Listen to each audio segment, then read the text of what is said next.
Hi and welcome back to my channel. This time I thought I'd do a review on a tarot deck here. This one's called Botanica. It was published in 2020 by Beehive Books. I don't know if you can see that. By Kevin Jay Stanton. This actually came across my view when I was looking for some other decks because it was, what do they call it? Suggested purchasing. And the suggestion had this picture here. And some of you might already know that I happen to be quite partial with decks that have gilding. Most of my decks don't have gilding on the edges of the cards, but when I come across one, it makes me sit up and take notice. So yeah, anyway, with this deck, you know how they often say they call them, like whether it's tarot or oracle decks, they'll call them a kit, and really all it is the box with the deck of cards and a guidebook. This actually is, it does have more than just a deck and a guidebook, and we'll get into that. These are a couple of things that it has included. I don't know if you can see it. Hardcover book, 3-inch golden charm, and 3-inch patchwork included. That's not all that comes in the deck, but let's open it up and have a look. From memory, it wasn't shrink wrapped on the outside, but I've got a feeling that the cards were initially shrink wrapped inside though. So if we take a look here, firstly, here's the main guidebook, and I say main guidebook because there's actually two. This one has gilding. The guidebook pages have gilding. Hopefully as we look through it, you'll see how I've seen that this guy has really put a lot of love into this, into creating this deck, and he's put a lot of thought into it too, as to how the person might use it, you know, the usability.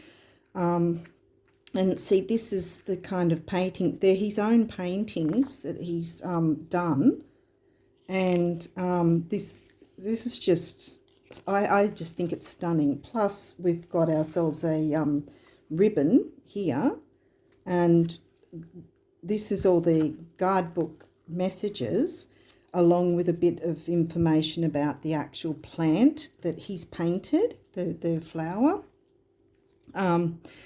One that I'm trying to see where it is. There it is. This is one that I learned a while back, Deadly Nightshade, which is very fitting that it's for the Devil card, because from memory I remember learning it's from the tomato plant. What do you call it? There's different types of the nightshade plant, and Deadly Nightshade is exactly that it's actually poisonous, and you know, you could apparently die if you eat the flower of it. Obviously you don't when you eat an actual tomato, but yeah, I'm not sure if it's the actual tomato plant, but it's related to the tomato plant. So I was actually happy that he included that actual plant in. I don't know a lot about gardening. I actually learnt that from a TV show some years ago, Deadly Nightshade, and I thought, oh my goodness, that's a crazy name for a plant. But yeah, it's just, it's so stunning though. And it's also got the reversed meanings as well, so you can use the cards in the reversed if you wish as well. Now also at the back of this guy, I know I'm getting into the guidebook quite a lot, but he's even gone through the different stages. Where is it? there you go. The different stages. Oh, sorry, I'm so excited that I haven't held it up to the camera. But this is his like sketches and everything, and how he went about creating the deck from, you know, the processes he went through, and also the bibliography as well, because he did a lot of research as well as doing his own paintings. And there we've got some close-ups here of the process as well, and the colour palettes that he used for different ones. It's just this, and I don't know if it's picking it up with the camera, but this is also a sketch here. I just think this is absolutely stunning. And I think I've completely passed at the front where he's yeah, here. That he's spoken a bit about his why he started to do this deck, and his association with tarot, as well as how much of a love of the gardening and flowers. And one thing I also liked from here is that he's talking about significator cards, because I'm kind of quite into that lately. And he also created a specific spread for those who like to use spreads, and it's like a Celtic cross. It's pretty much a Celtic cross with a significator as well. So it's literally 11 cards in the Celtic cross, because they that's the significator to represent yourself, apparently, or whoever the querent is. Yeah, and so the reverse meanings here is an alternative spreads, and I think it's just saying you can obviously create your own. And then of course we've got major and minor, as I was just running through there as well. So anyway, we'll put that to the side for the moment, because I just like could look at that all day. Then we have this little box, and this is where all the other bits come in, and it's kind of like a drawer. And I didn't really know what I wanted to do with the patchwork, so it just stays in here. There's also these stickers. These actually represent the symbols he's used for each of the minor arcana suits.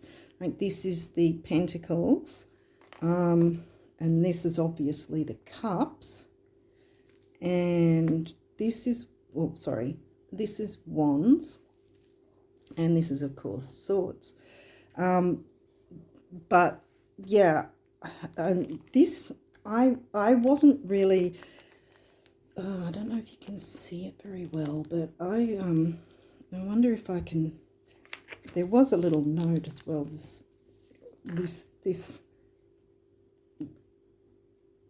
bit. Oh, have I got it upside? Yes, I've got it upside down. Sorry. This belongs to. Well, I haven't written on it. This is the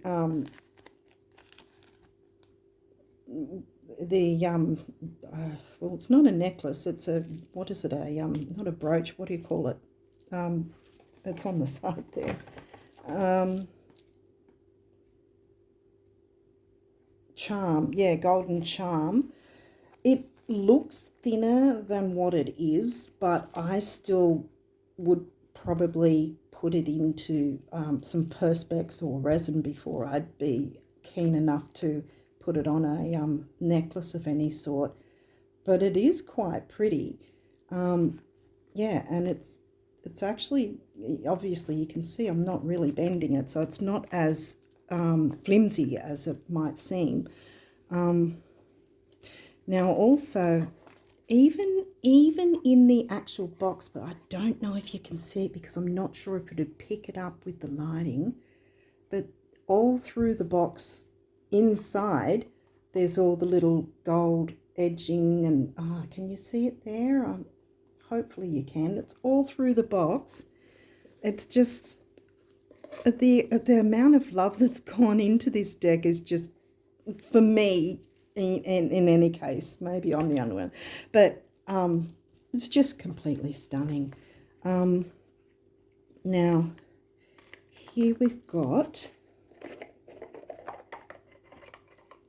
let's see again, look at it's gilding everywhere, and then painting on the inside. It's just so beautiful. Now he's given some extra cards that aren't actually part of the tarot. Although I think each of them does appear in it, but these are for postcards to send to people, and quite frankly, with the way they are, I would not send them in the normal mail. Sorry, any postal people, but they're gilded on the edges, and you know, I just would not send this through regular mail. It just, so I don't know. That might be a Virgo thing, because I've got a Virgo stellium, so you know, I'm like, I wouldn't do that. Anyway, so we'll have a look. This is the backs of the cards. I have used them, and what I did before this, I actually put them in order again, because I actually had some in reverse and some upright, and they were all shuffled and mixed. So I've put them back in order so we could do the flip through. Now here, see, this is the second guidebook, but it's giving you pretty much the exact same information. There again, the same spread we were talking about just before. And then you've got, it is probably smaller writing, but yeah, you've got all your majors and minors, and yeah, so that you do not have to wear down that beautiful guidebook in order to find the messages when you need to. So maybe we might, if I've thought of everything for now, I think we might hop that to the side and see if we can do a little bit of a flip through. I don't have any music or anything, so you're just going to have to hear me. So we'll start here, and we've got this is, see how there's little markings. That's where initially I was like, oh, you know, how am I going to detect which card is which is, until you start getting used to it. The guidebook, see how it's got the little sorry, see how it's got the little symbols right there, and so that's how you'll know, oh, this is the full card. I might run through it that way for you, actually, if that might be easier. I don't know. So we've got the little star being the full card.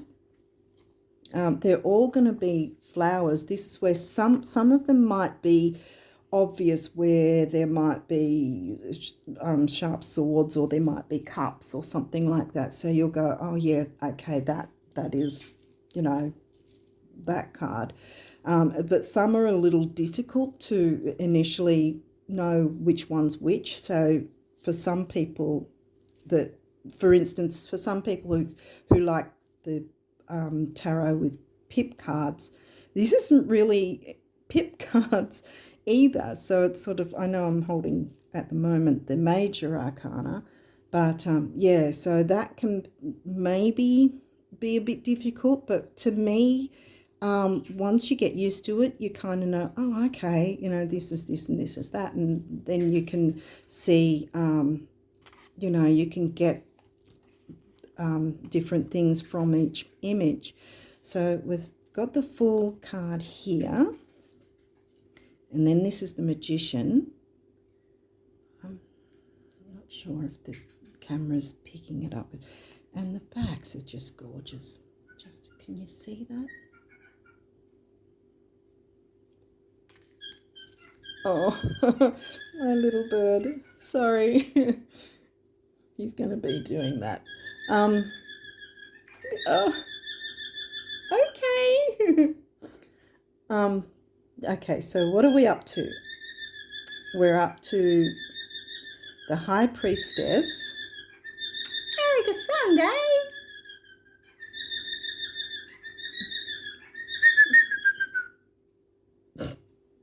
Sorry.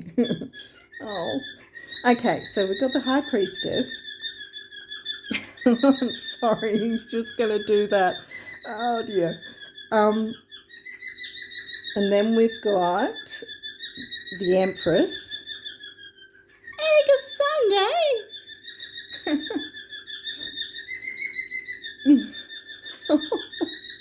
Okay, so this one's the Emperor, I think. Oh dear. Yeah, this is the Emperor. This actually, I did use this as a significator card, but not for me. I really hope you can hear over my bird. So yeah, this is the Emperor card.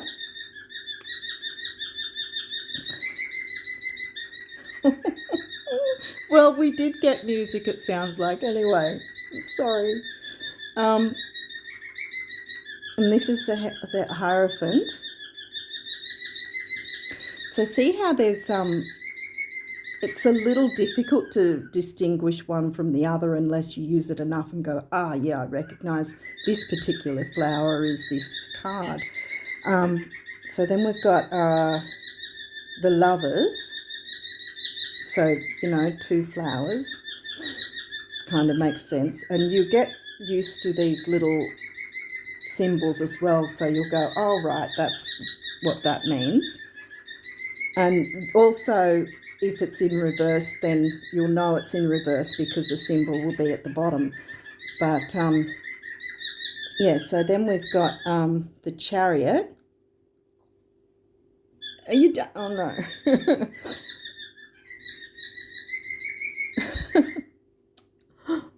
Okay, so this is a Chariot, and then we've got, sorry, I lost track of things. Then we've got Strength. Just the paintings are beautiful. I do have other decks that have got like herbs and flowers and things, but this one is just, it might just be me, but this just took my breath away, this deck. I thought it was just beautiful. So now we've got the Hermit. See how it's kind of hiding? So you can kind of see with some things, it's sort of like in hiding in a way, you know, like the Hermit. Then we've got this, he's called it the Medicine Wheel in the book, otherwise Wheel of Fortune, and you kind of see with that it looks like a wheel, so you've got half a chance of working out which card it is. And then we've got Justice.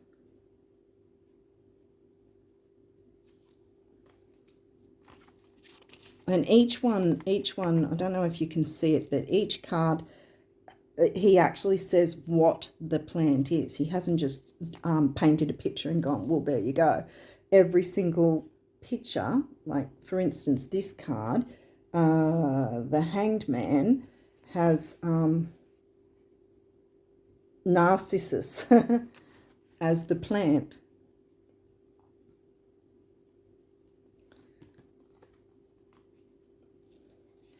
And then this one is the Death card.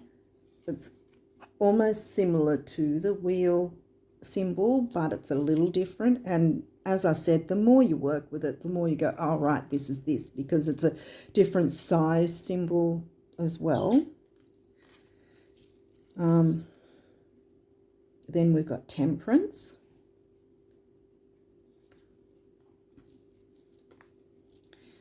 And then the Devil, that's Deadly Nightshade, like I was saying earlier. So this is a closer look at it. So much detail in my view. And see how the stars upside down sort of like makes sense, you know, being the Devil card. Then, of course, this, if you look at this, for instance, that kind of looks like it's the Tower. And it is. It's called Wild Apple, so you've got the Wild Apple there. In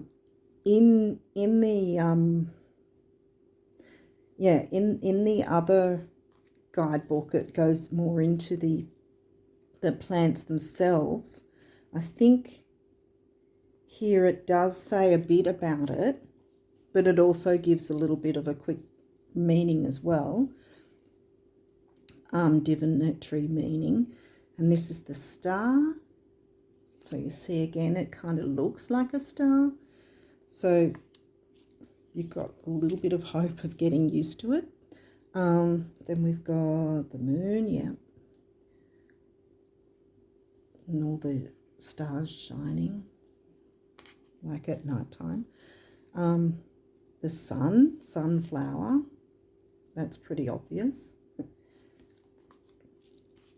Then this one, see how it's got a horn, so it's likely to be judgment. Yep, judgment. And then we've got the world. And that's the quince. And then we start with the minor arcana. And we've got the Ace of Cups. So see how it's looking like it's a watery, you know, there's water coming out. So you're kind of like, yeah, that's probably the cups suit. So then we've got Two of Cups.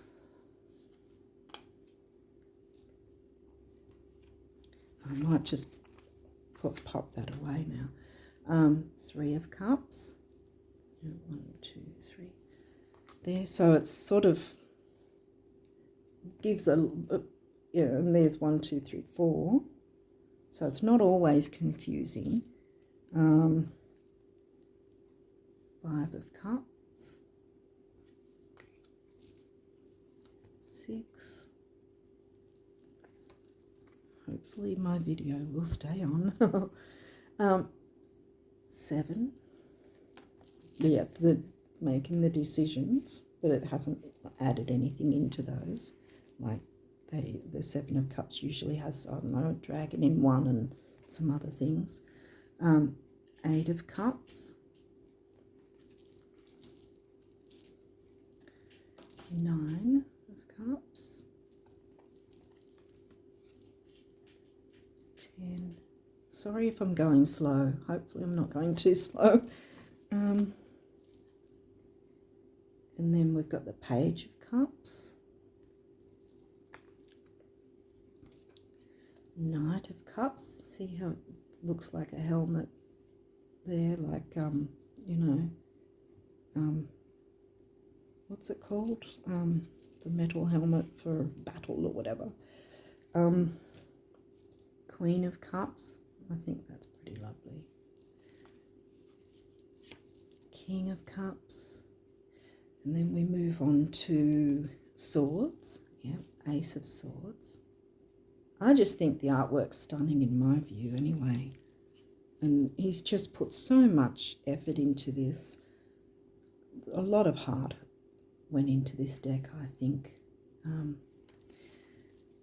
Oh, and another thing, 3 of Cups. So, not cups, swords. Like the usual heart with the stabs through with the swords, so it hasn't really deviated from the regular tarot that much, if you know, if you think it, you know, if you consider it that way. So then we've got 4 of Swords, 5, so that's looking pretty busy.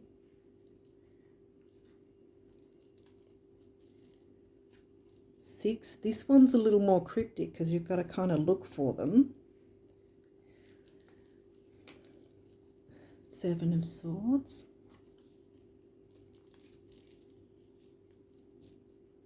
8. 9.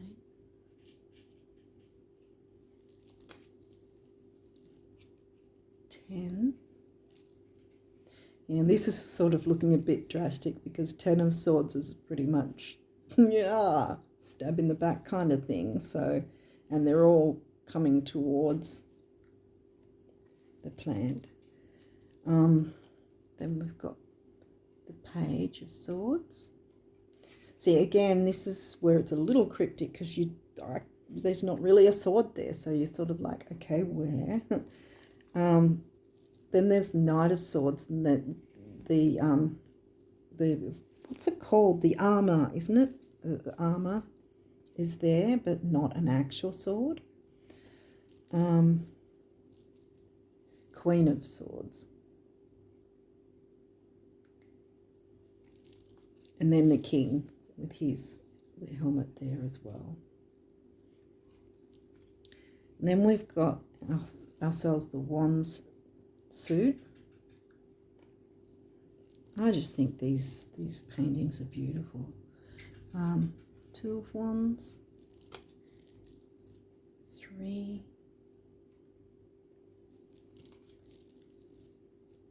4, 5. Sorry, I don't know if I'm going too fast or too slow. 6 Wands, 7 of Wands, 8 of Wands. One thing I didn't say when I started though, is 9 of Wands, is that there's not a lot of bendability in the card. Like, from what I noticed anyway, it's sort of, if you wanted to do the bridge shuffle, I don't know if anyone else can do it, but I can't do it with this deck. I've found 9 of Wands. But I'm still new to all that anyway, so maybe. But they don't recommend the bridge shuffle with this deck. Anyway, 10 of Wands. That one's isn't that one when you're carrying too much responsibility or whatever? Page of Wands.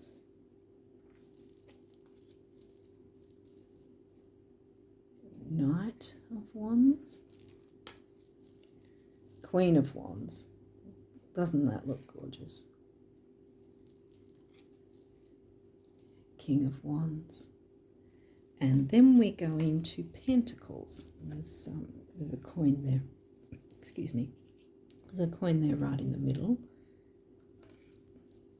The Ace. And then the 2 of Pentacles. 3, 4. You can, to me, at least, I can get lost in these pictures, quite frankly. Maybe I'm already doing that now, I don't know. So 5 of Pentacles. Yeah, it does have a little bit of a cool, chilly look to it, the 5 of Pentacles, in a sense, because that's when they're out in the snow and kicked out of the, what is it, the building or whatever. 6 of Pentacles, and that's, yeah, that's very plentiful because it's pretty much almost the opposite of what the 5 is. 7 of Pentacles, the 8, 9, again, lots of flowers and things coming through the Pentacles. 10, Page, Knight, Queen of Pentacles, and the King. So yeah, I did try, but I couldn't do the bridge shuffle.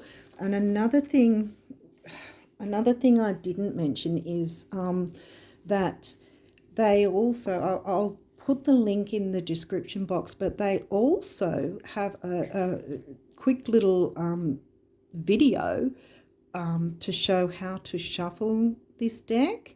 It only goes for, I think, about 3, maybe 5 minutes at the most.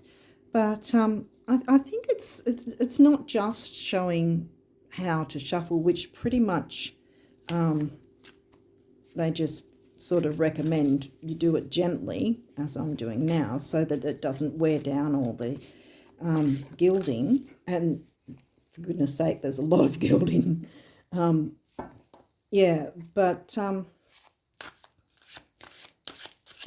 think it's worth having a look, because I don't know who the woman is that is doing the video there, or does the video there, because it's the same video each time.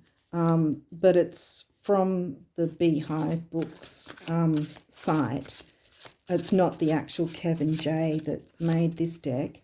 But yeah, so they just sort of recommend that you do it quite gently,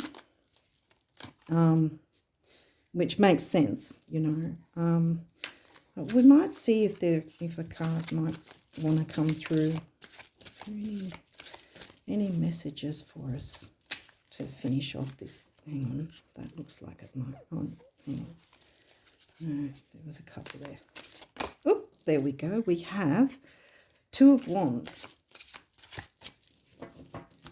Let's have a look what Two of Wands represents. So we have ourselves Two of Wands.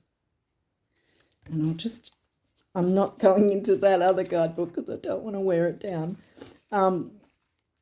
Although I might actually, because I think it might have a little bit more to say about, here we are, about the actual plant itself. But we've got, hopefully you can see it. Can we see it? We can't see it without, yeah, okay. All right, so divinatory meaning, snapdragon. It's upright. Well, we didn't do any reverses at this point. So the keywords: boldness, belief in one's own innate ability, embarking on a new adventure. And over here it says, originally a Mediterranean wildflower known as cat's snout or lion's snap. Snapdragons look like a mouth speaking when squeezed, will overtake a garden if not carefully watched. The wands are Egyptian. The wands are Egyptian was scepters. Oh, okay. Or scepters. Might actually also just see, so that you can see the difference with the different guidebooks, perhaps. Let's have a look. Where are the wands? No, that's Major Arcana. Cups, Pentacles. There we are. Wands. That's Swords. We're too far back. Sorry. Here we go. Two of Wands. No, that's 3. I thought it looked different. There we go. Snapdragon. And here we have snapdragons are also known as, okay, we read that. It's squeezed, ward off. So it gives a little bit more information, but yeah. The perception that these flowers had a voice gave them an air of magic, and they were thought to ward off witchcraft around the Mediterranean and Northern America, where they originally grew in a garden setting. These feisty flowers will act as a weed, and I think that's where we get the summary from the other book, and gardeners know, gardeners know to keep a careful eye on them, lest they overtake the surrounding flowers. The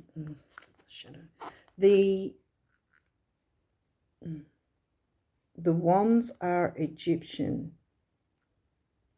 was scepters, staves wielded by gods and pharaohs as a, sorry, it's hard to read through the phone, as a symbol of their power and dominion. Yeah, so, and see, it gives the reverse meaning, which it gave in there too. So it just gives a little bit more information if you're wanting to look up the actual flower itself. But yeah, to me, it's a gorgeous deck. It really is. It's a tiny bit more expensive than the regular decks. I think it goes for about maybe $60 Australian. But considering how much decks are these days, to me it's kind of worth it. I mean, look at everything you get for that price. It's just yeah, as far as I'm concerned, there's not a lot you get these days that's really worth so much money, you know, because a lot of the time they're really upping the price of decks these days, and I really think you get your money's worth with this, quite frankly. Yeah, so that's my 2 cents worth anyway.